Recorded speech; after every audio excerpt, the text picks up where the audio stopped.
We're talking and she's all like, well, do you want to make something for dinner? And I'm like, I'm not going to make something. You're the, whoa, hello everybody. Welcome to the news desk here on thatnewtoysmell.com, keeping the smell of victory alive. And it is New York Comic-Con week, which means we've got all the weirdos from the Alternative Minds blog up there for Pop Culture Network, checking out everything. So if you want the latest updates, make sure you check out popculturenetwork.com. Of course, if you just want the toy news, you can go to thatnewtoysmell.com. If you just want the comic book news, you can go to ineedcomics.com.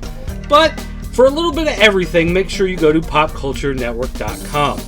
And because it is New York Comic-Con, there will be some announcements, some fun pictures, some exciting videos and interviews coming about, which means that I'm doing the news desk now on Friday afternoon, and there's still a lot of stuff to come, which kind of sucks because that means it's not going to get covered in this news desk. But hey, we'll be back next week to cover all the stuff that happens this weekend, so just keep your eye on the website. But we will talk about a few things before we get started here. Hasbro did finally unveil their Unit E.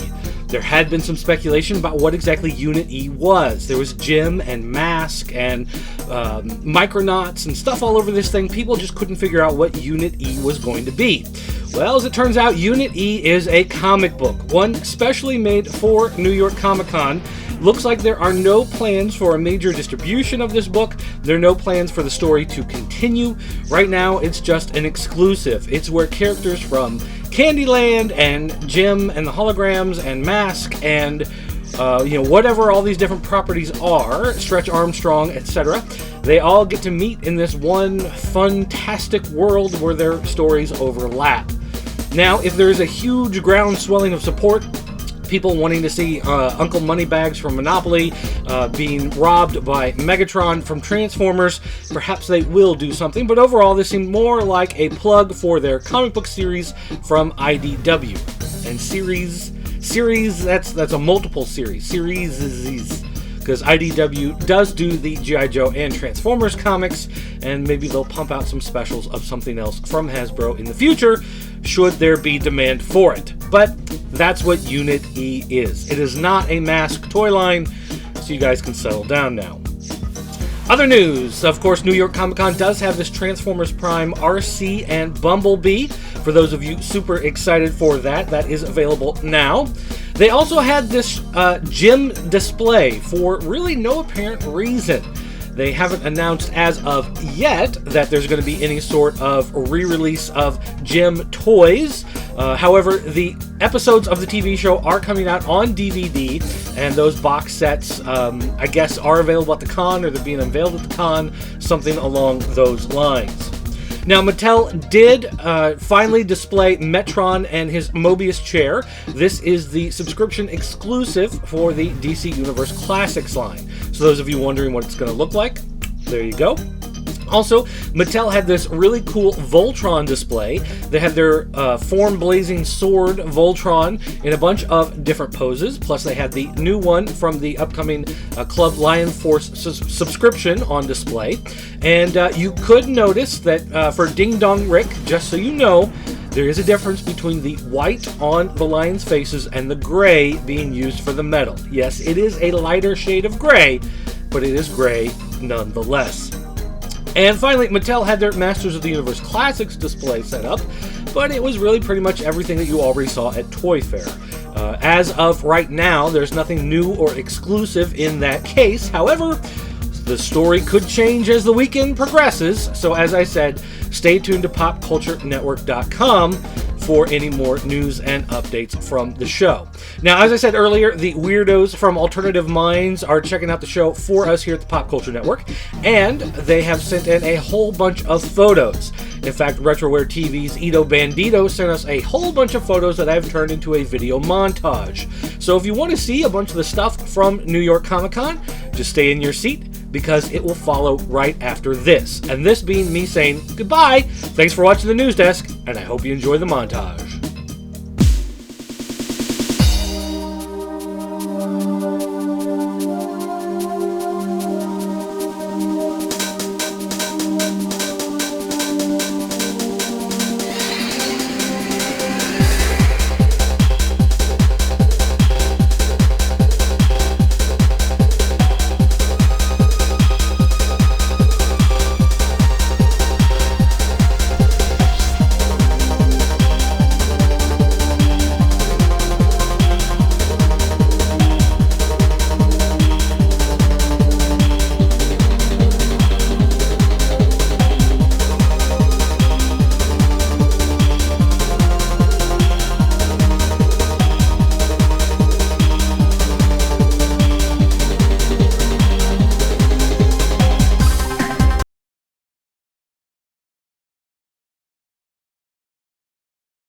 Call me.